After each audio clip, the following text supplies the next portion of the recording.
விவசாயிகள் சங்கத்தின் ஆலோசனை கூட்டம் இன்றைக்கு நடந்து கொண்டிருக்கிறது.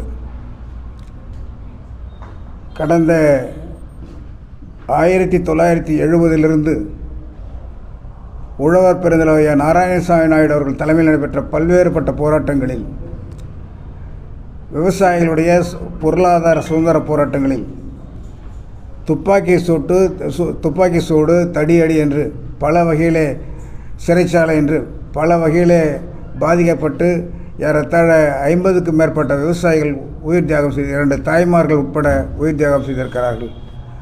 அந்த தியாகிகளுக்கு அஞ்சலி செலுத்துகின்ற வகையிலே ஒவ்வொரு ஆண்டும் ஜூலை 5ஆம் தேதி தமிழகம் தழுவிய பேரணி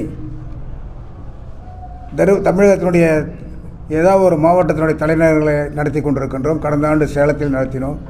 இந்த ஆண்டு வரும் ஜூலை 5 தியாகிகளுக்கு அஞ்சலி செலுத்துவதற்காக, விவசாயிகள் போராட்டத்தில் உயிர்நீத்த தியாகிகளுக்கு அஞ்சலி செலுத்துவதற்காக உழவர் தின விவசாயிகள் பேரணி தருமபுரியில் நடைபெற இருக்கின்றது.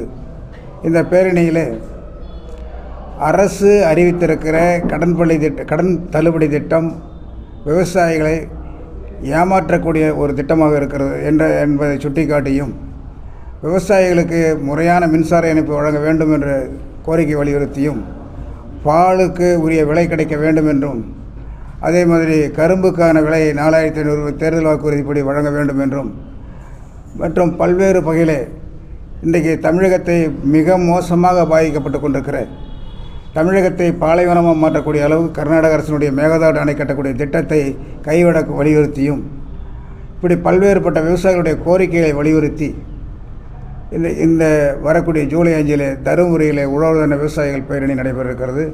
இந்த பேரணிக்கு தமிழ்நாட்டினுடைய எல்லா மாவட்டங்களிலிருந்தும் விவசாயிகள் கலந்து கொள்ள இருக்கின்றார்கள். அந்த வகையில் தான் இந்த இருக்கக்கூடிய பூர்வாங்க ஆலோசனை கூட்டம் நடந்து கொண்டிருக்கிறது.